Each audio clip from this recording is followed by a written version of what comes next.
정말 24년, 25년 전에 2000년에 세크라멘토에 개척을 시작하면서 우리 연회의 동쪽 끝에 제가 개척했던 좋은 교회가 있고, 저 서쪽 끝에는 마리나의 가나안 교회가 있고, 그리고 남쪽 끝에 이 프레즈노 교회가 있다는 걸 알았습니다.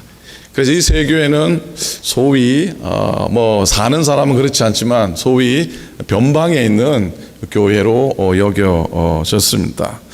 그래서 사크라멘토에 목회할 때에 가나안 교회나 특별히 프레즈노 연합감리교회에 대한 그런 애정, 글쎄요, 또 애틋함, 그런 마음이 있었습니다. 지금도 그런 마음을 잊지 않으려고 애를 쓰고 있습니다. 여러분 잘 아시겠지만 가나안 교회는 이진신 목사님께서 32년 전에 개척하신 교회입니다. 그래서 목사님께서 은퇴하셨지만 은퇴하신 후에 프레즈노 교회를 섬겨달라고 부탁받았을 때 아마 거절하지 못하신 이유가 바로 그것이 아닌가라는 생각을 갖게 됩니다. 물론 처음에는 안 한다고 하셨어요. 그죠? 여러분들 아시잖아요. 그죠? 어느 순간 마음을 바꾸셨습니다. 교회를 개척한 이들의 마음 한 군데는 그런 마음이 있습니다. 바닥에서 시작한 경험이 있잖아요. 그리고 바닥의 현실을 겪고 또 일어선 경험이 있기 때문에 그 바닥으로 떠미는 성령님의 강권하심을 잘 거절하지 못하는 경향이 있습니다.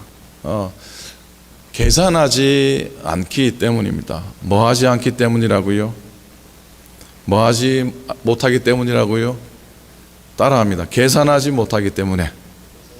여러분 계산할 수 있습니까? 계산을 못 하십니까? 계산할 수 있어요. 그죠? 계산할 수 있는데 작은 교회를 섬기고 어려운 교회를 섬기는 사람들은 계산이 잘 안 되시는 분들이에요. 보세요. 계산이 나옵니까? 안 나옵니까? 우리의 삶과 우리의 상황으로 돌아오면은 계산이 나올까요? 계산이 안 나올까요? 솔직하게 한번 대답하십시다. 계산이 안 나옵니다. 여러분들 예수 잘 믿고 신앙생활 여러분들은 계산을 못 하시는 분이에요. 이 바쁜 주일날 교회 나와서 내 돈 들여서, 쉽게 말하면 내 물질을 들여서, 내 시간을 들여서, 내 달란트를 들여서 교회를 섬기는 사람은 계산을 못 하시는 분들이에요. 계산이 안 나오는 일입니다. 그러면 그 계산은 누가 하시겠습니까? 그 계산은 누가 하시겠습니까? 하나님이 하십니다. 하나님이 하시니까 여러분들이 계산이 나오지 않는 삶을, 믿음의 삶을 살고 때로는 계산이 나오지 않는 어려운 교회를 돕고 섬기는 것이라 저는 믿는데, 아멘입니까? 노멘입니까? 크게 아멘 한번 합시다. 아멘. 다시 한번 아멘. 아멘이 그죠? 20여 년 동안 넘게 저는 프레즈노 교회를 곁에서 바라보았던 목회자 중에 한 사람입니다. 아마 여기 계신 분들보다 제가 더 오래 프레즈노 교회를 보아왔을지도 모릅니다. 예전부터 여러 어려움들과 여러 과정들을 겪어 오셨는데, 계산하지 않는 여러분들, 계산을 못 하시는 여러분들은 아직 남아 계세요. 아직 남아서 교회를 지키고 아직도 남아서 하나님의 제단을 지키시는 분들이에요. 우리가 계산을 할 줄 몰라서 그럴까요? 계산 잘하잖아요. 근데 믿음의 삶을 살려니 계산해고서는 도저히 안 되는 거잖아요. 하나님이 계산하심을 믿고 또 크고 비밀한 일들을 계획하시고 이루시고 또 행하시는 하나님을 믿으면서 지금까지 달려 나오신 줄로 믿습니다. 제 말이 맞을까요? 틀릴까요? 아멘입니까? 그래요. 아멘이에요. 그죠? 여기 바타랑 목사님도 잘 알고, 바타랑 목사님 사모님이 참 좋으세요. 산호세에서 예수사랑 교회 개척한 건물을 빌렸었던 교회의 오피스에서 그 바타랑 목사님 사모님이 일하셔서 함께 오랫동안 교제하게 됐는데 여기 계시니까 반갑기도 합니다. 지난 주일날 목금토 저희 교회가 김장을 했습니다. 뭘 했다고요? 김장을 했습니다. 한국학교가 있는데 1년에 한 차례씩 학생들하고 부모들이 함께 모여서 김장 담그는 행사를 해요. 이번에도 30파운드짜리 30박스, 파운드로 말하면 약 900파운드나 되는 김장을 했습니다. 여선교회 교우들이 나오셔서 애를 많이 쓰셔서 교우들에게도 나누어 드리는, 오늘도 김치를 가지고 왔습니다. 별로 좋아들 하지 않으시는군요. 오늘도 무슨 김치죠? 포기 김치를 2통이나 들고 왔습니다. 드셔보시고, 근데 아직 익지 않아서 어쨌든 교우들에게 나누어 줄 김치도 한 100병 넘게 담으면서 설교를 바꿨습니다. 목사님께 이 말씀 전하겠습니다라고 본문 제목 들었는데 김장을 하면서 말씀의 내용을 바꿨습니다. 오늘 말씀의 제목이 나는 날마다 죽노라. 한번 따라 하시겠습니까? 나는 날마다 죽노라. 어려운 교회 와가지고 이런 설교하면 안 되는데 라는 생각이 갑자기 들지만, 그럼에도 불구하고 내가 날마다 죽겠습니다라고 고백한다면 하나님이 다시 살려 주실 줄로 믿습니다. 나는 죽고 하나님이 살리시는 은혜를 경험했으면 좋겠습니다. 김치 잘 담으시죠? 나는 김치를 잘 담는다. 손 들으라 그러면 손 안 드실 것 같아서 다 잘 담으실 줄로 믿습니다. 저희 집에 어머니, 저희가 한 6년 전부터 어머니 모셨는데, 어머니 모신 이후로 집사람이 김치를 담지 않고 어머니가 김치를 담으십니다. 맛이 있어서 그렇게 담으세요. 자, 여러분, 좋은 배추를 골라야 됩니다. 소금도 바짝 마른 소금을 써야 됩니다. 왜냐하면 축축한 소금 쓰면 쓴맛이 난다고 합니다. 잘 절여서 양념 잘 넣어서 이렇게 좋은 김치를 만들게 되는데, 오늘 말씀의 메시지는 뭐냐면 배추가 김치가 되는 과정 가운데 배추가 5번 죽어야지 김치가 된다고 합니다. 몇 번 죽어야 된다고요? 몇 번 죽어야 된다고요? 5번 죽어야 됩니다. 보세요. 배추가 땅에서 뽑힐 때 1번 죽고요. 그리고 칼로 쪼개져서 다듬어질 때 2번째 죽고요. 굵은 짠 소금으로 절여질 때 3번 죽고요. 그리고 온갖 양념이 섞일 때 4번 죽고요. 마지막으로 짐장독에 담겨서 땅 속에 묻힐 때 5번째 죽는다고 합니다. 나를 따라오려거든 자기를 부인하고 날마다 자기 십자가를 지고 나를 쫓을 것이니라. 주님 말씀에 순종하면서 바울은 나는 날마다 죽노라고 고백했는데, 그 고백의 의미를 김치 담그는 과정을 통해 잠깐 묵상해 보기 원합니다. 첫째로요, 날마다 죽는 삶을 살기 위해서 우리는 익숙함을 포기해야 됩니다. 한번 따라 하시겠습니까? 익숙함을 포기하자. 배추가 땅속에 깊이 좋은 땅, 양질의 땅에 묻혀 있다가 뽑혀져요. 익숙함에서 떠나야 배추가 김치가 됩니다. 익숙함에서 떠나야지 우리가 성숙하게 되는데, 자, 우리가 날마다 우리의 편안함, 우리의 안전함에서 떠나야 되는데, 무엇보다도 날마다 죽는 삶을 살기 위해서 자기 욕심으로부터 떠나가야 됩니다. 뭐로부터 떠나가야 된다고요? 자기 욕심으로부터 떠나가야 됩니다. 자기 욕심을 지키면서 나는 매일 죽노라라고 말하는 건 거짓말입니다. 거짓말입니다. 그래서 우리 가운데 있는 자아 중심의 생각을 좀 내려놓는 첫 번째 우리의 삶이 되었으면 좋겠습니다. 우리가 상처를 받을 때가 참 많이 있습니다. 우리가 상처를 많이 받는 이유는 상처받기 쉬운 자아를 붙잡고 살기 때문입니다. 우리가 살기 힘들다고 말하는데 이 역시 자신의 힘을 의지해서 살고 있기 때문입니다. 하나님은 좋으신 분이십니다. 우리를 향한 선한 계획들을 가지고 계시는데 왜 자꾸 힘들다라고 얘기할까요? 그건 우리의 사는 형편이 어려워서가 아니고요, 내 중심으로 내 생각대로 살기 때문에 그렇습니다. 내 생각과 내 뜻 가지고 살면 살기가 쉽지 않습니다. 자기가 자기의 삶의 모든 것을 결제하고 사는 사람은 굉장히 피곤한 사람입니다. 자신이 결제하는 인생은 피곤한 인생입니다. 물론 힘든 건 힘들고 어려운 건 어려운 겁니다. 그러나 우리를 향한 하나님의 선한 계획을 믿는다라고 하면은 하나님이 허락하신 복을 확신하고 살아가고 나의 욕심으로부터 떠나 살아 나는 죽고 주 안에서 날마다 사는 그런 삶을 사실 수 있기를 부탁을 드립니다. 두 번째로 날마다 죽는 삶을 살기 위해서 감추어진 것이 드러나야 됩니다. 김치를 담을 때 땅에서 막 뽑은 김치를 그대로 배추를 그대로 김치에 담으면 됩니까? 안 됩니까? 안 되잖아요. 그죠? 쓸데없는 것들은 이렇게 벗겨내야 됩니다. 칼로 쪼개야 됩니다. 적당하게 잘라 놓아야지 나중에 소금으로 잘 절일 수도 있고 양념도 잘 넣어 버무릴 수가 있습니다. 우리도 날마다 죽는 삶을 살기 위해서 다듬어지고 쪼개져야 되는데 우리의 감추인 것이 드러나는 아픔과 고통을 견뎌내야 됩니다. 우리를 감싸고 있는 두꺼운 껍질들을 하나님은 이렇게 벗겨 나가십니다. 어떤 방법을 사용하시냐면은 좋은 방법 사용하지 않으십니다. 하나님께서는 무시당하거나 때로는 괴로움을 통해서 내 속에 있는 아직 죽지 않은 내 교만의 껍질들을 하나씩 벗겨내기 시작합니다. 이상하게도요, 굴욕의 시간에 하나님을 생각하면은 주님의 임재를 희한하게도 경험하게 됩니다. 우리의 자아는 편안하고 좋을 때 절대로 죽어지지 않습니다. 편안하고 좋을 때는 죽을 이유도 없습니다. 그러나 수치를 당하고 괴로움을 당할 때 자아는 죽음 앞에 놓여지게 됩니다. 그렇게 굴욕을 당하고 무시를 당하는 상황에서 너무 억울해하지 마시기입니다. 너무 외면하지도 마시기 바랍니다. 누군가가 나에게 상처를 주면 그 상처야말로 하나님의 은혜와 축복을 받을 수 있는 기회라고 생각하시기 바랍니다.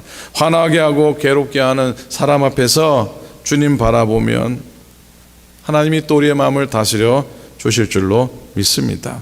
하나님께서 역사하시는 것을 보게 될 겁니다.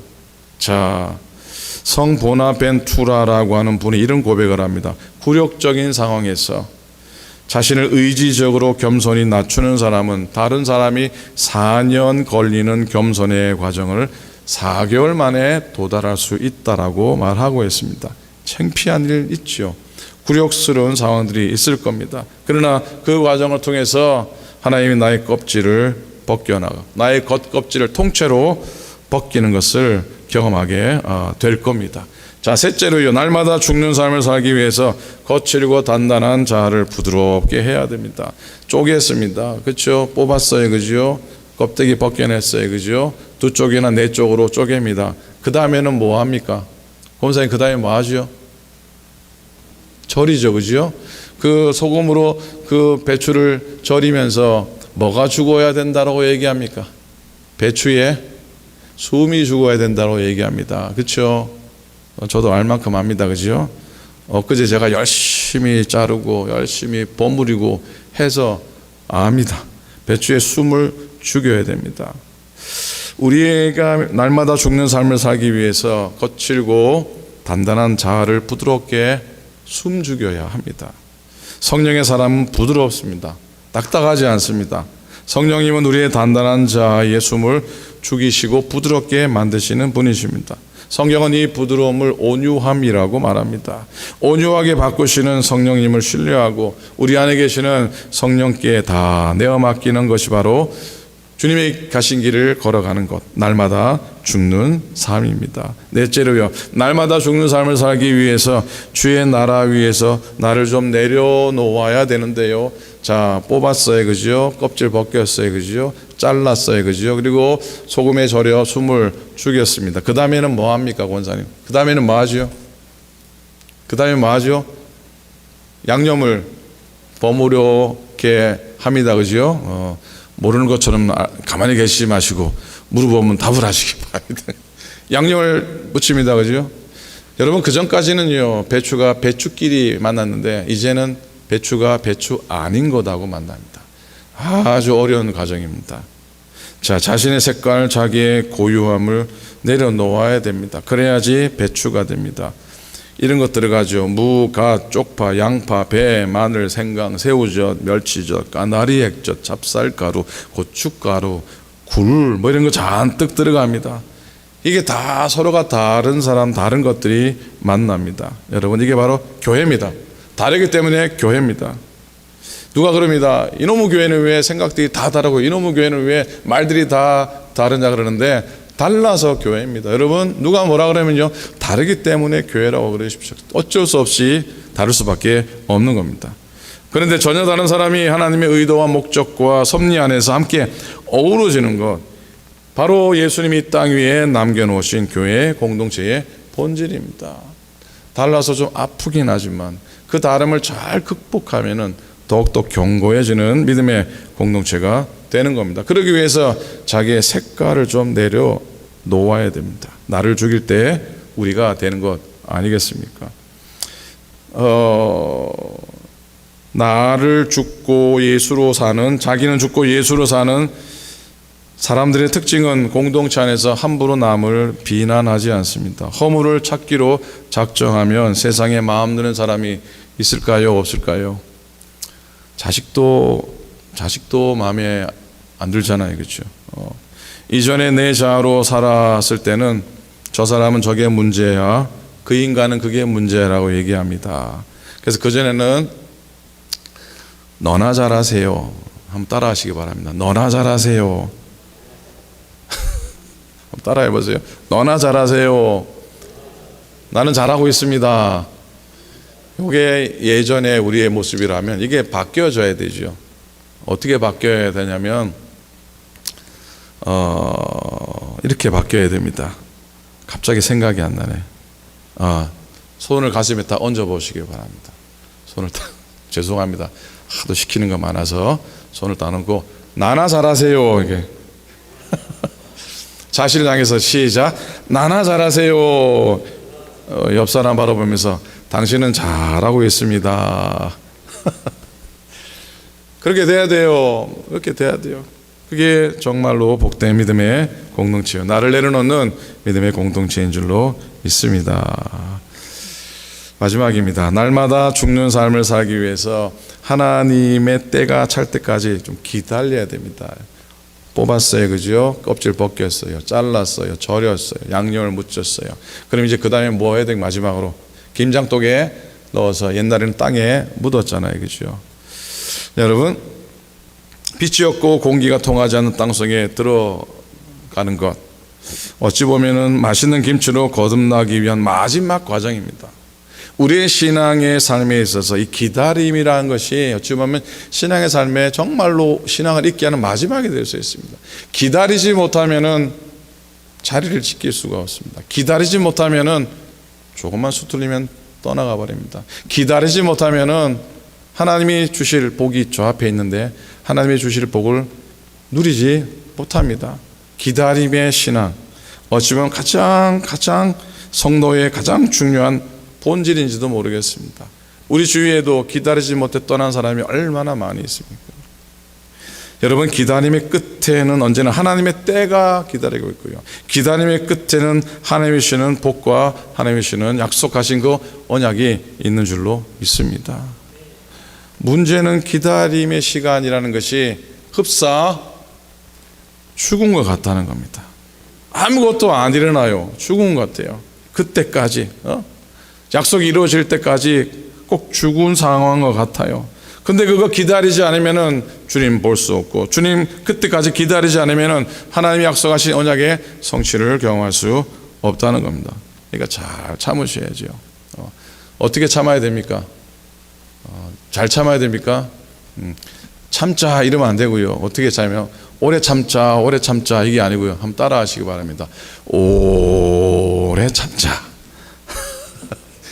이게 돼야 됩니다. 뭐 오래 참자 이건 누가 못하겠습니다. 못하겠어요. 그러니까 오래 참으셔야 돼요. 오래 참으셔야 돼요. 자기 목숨을 얻는 자는 잃을 것이요 나를 위하여 자기 목숨을 잃는 자는 얻으리라 그랬습니다. 십자가 주님이 죽으셨기 때문에 나의 구원이 이루어진 줄로 믿습니다. 내 자아가 죽어야 열매가 맺는 것이죠. 옛날에 이런 책이 나왔습니다. 한국에서 공자가 죽어야 나라가 산다. 들어보셨습니까? 공자가 죽어야 나라가 산다. 이 책이 나온 지 얼마 후에 교회 안에서 이런 말이 나왔습니다. 목사가 죽어야 교회가 산다. 죄송합니다, 목사님. 목사가 죽어야 교회가 산다. 그리고 좀 있다가 또 나온 말이 뭔 줄 아십니까? 장로도 죽어야 교회가 산다. 그런 말이 나왔어요. 그 다음에 무슨 말이 나냐면 한국 교회가 죽어야 예수가 산다. 아픈 이야기인데 한국 교회가 죽어야 예수가 산다라는 아픈 이야기도 나왔습니다. 이 말은 기독교가 십자가의 종교인데 십자가에 관심이 없다고 하는 증거입니다. 십자가가 없다면 어느 하나가 없는 것이 아니라 전부가 없는 것 아니겠습니까? 십자가 안에 구원이 있기 때문이에요. 십자가 안에 참된 영생이 있고 십자가 안에 참된 삶의 기쁨이 있기 때문인 줄로 믿습니다. 한 번, 5번 죽어 맛있는 김치 된다고 합니다. 옛날에 어머니들이 사과를 깎을 때 어떻게 사과를 깎습니까? 사과를 딱 들고 과도를 딱 들고 칼등으로 어떻게 해요? 칼등으로 사과를 한번 탁 치고 그죠? 깎는데 왜 그런 줄 아세요? 왜 그런 줄 아세요? 사과를 기절시킨 다음에 사과를 깎는다고 합니다. 근데 배추는요 기절을 시키는 정도가 아니고 어떻게 죽여버려요. 배추는 아예 죽어야지 걔 김치로 거듭나게 된다고 합니다. 나는 날마다 죽노라 라고 했더니 다윗의 이 바울의 고백은 정말 범상치 않은 고백이고 날마다 묵상하고 날마다 생각해도 참 이루지 못한 감당하지 못하는 그런 말씀이기도 합니다. 그렇기 때문에 여러분 나를 죽여달라고 날마다 기도하시기 바랍니다. 나는 죽었다라고 날마다 선포하시기 바랍니다. 실패하면 다시 일어나서 나는 죽었다라고 고백하시기 바랍니다. 이것이 좁은 길, 십자가의 길, 생명의 길인 줄로 믿습니다. 여기에 모든 우리의 신앙의 의미가 담겨져 있기 때문입니다. 제가 목사님한테 내가 날마다 죽노라라고 제목을 바꾸겠습니다. 그랬더니 좋아요 이렇게 말씀하시더라고요. 좋아요. 우리에게도 목회자에게도 우리에게도 날마다 죽는 삶이 필요한 것이죠. 날마다 죽는 걸 다윗은 자랑을 했다고 하지 않습니까? 자랑을 했다고 하지 않습니까? 우리들 삶 속에도 그런 성화와 성숙을 위한 크고 작은 죽음들이 자랑이 되었으면 좋겠고 또 간증이 되었으면 좋겠습니다. 프로즈네 교회에 지나온 시간들을 뒤로하고 지난주에 저희 교우들과 이런 얘기를 좀 했습니다. 20불짜리를 갖고 싶으세요? 했더니 다 갖고 싶다 그러더라고요. 20불짜리를 꾸겨서 갖고 싶으세요? 그랬더니 갖고 싶다 그러시더라고요. 우리 특별히 신도 대표님이 크게 갖고 싶다라고 그렇게. 그리고 20불짜리를 땅에 떨어가지고 비비고 난 다음에 갖고 싶으세요? 그랬더니 역시 갖고 싶다 그러시더라고요. 그 갖고 싶은 이유는 뭡니까? 20불의 가치는 여전하기 때문입니다. 프레즈노 교회의 가치는 때로는 구겨진 것 같고 때로는 땅바닥에 찢겨지는 것 같지만은 여러분의 교회의 가치, 여러분이 이 교회를 섬기는 여러분의 믿음의 가치는 절대로 훼손되지 않기를 바라고 절대로 잃지 않고 영원히 간직하고 살아간다면 언젠가는 다시 하나님께서 프레즈노 교회를 회복의 은혜로 또 부흥의 은혜로 하나님이 인도해 주실 줄로 믿습니다.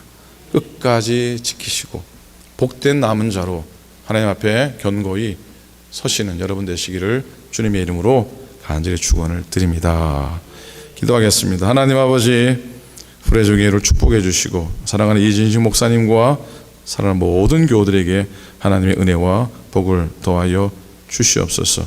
하나님이 이 가운데 행하시고 하나님이 크고 비밀한 일들을 이루셔서 하나님께 영광이 되는 복된 교회 되게 하시고 이 프레즈노 교회의 가치 그리고 이 제단을 섬기는 성도들의 믿음의 가치들이 결코 훼손되지 않도록 하나님이 지켜주시고 인도하여 주시옵소서.